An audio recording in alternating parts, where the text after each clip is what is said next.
Penyebab transistor sebuah audio amplifier langsung pecah. Saat diganti langsung rusak atau hidup beberapa saat kemudian rusak lagi. Jadi kami akan menjelaskan konten-konten ini ya. Jadi 3 penyebab transistor final sebuah audio amplifier.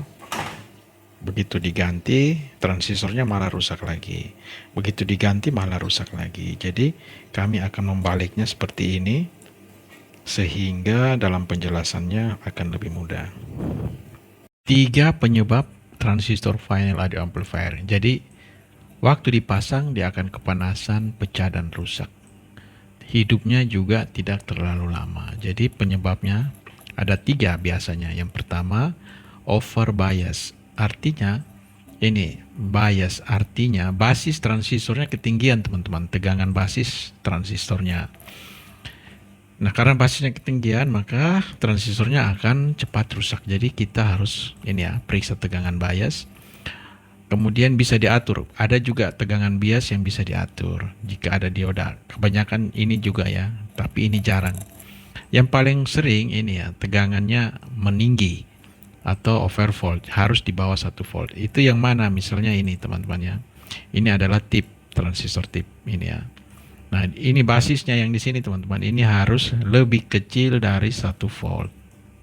Nah, ini harus lebih kecil. Makanya begitu dihidupkan, kalau misalnya dia lebih besar dari 1 volt, ini transistornya panas dan akan langsung rusak.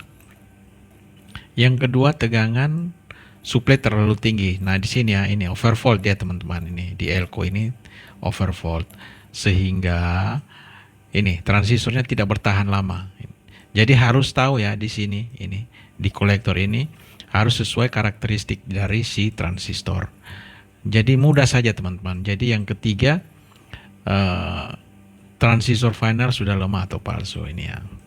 Ini sekarang banyak yang menjual KW-nya. Jadi KW3 dibilangnya bagus. Jadi kesimpulannya, teman-teman, bisa kita baca di sini.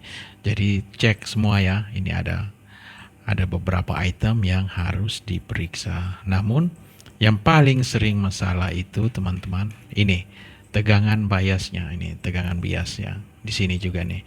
Kemudian di drivernya juga sama. Drivernya ini tegangan bias drivernya harus di bawah 1 volt. Ini harus lebih kecil 1 volt. Yang di transistor final juga sama, harus lebih kecil dari 1 volt. Tegangan basisnya ini. Tegangan basisnya. Oke.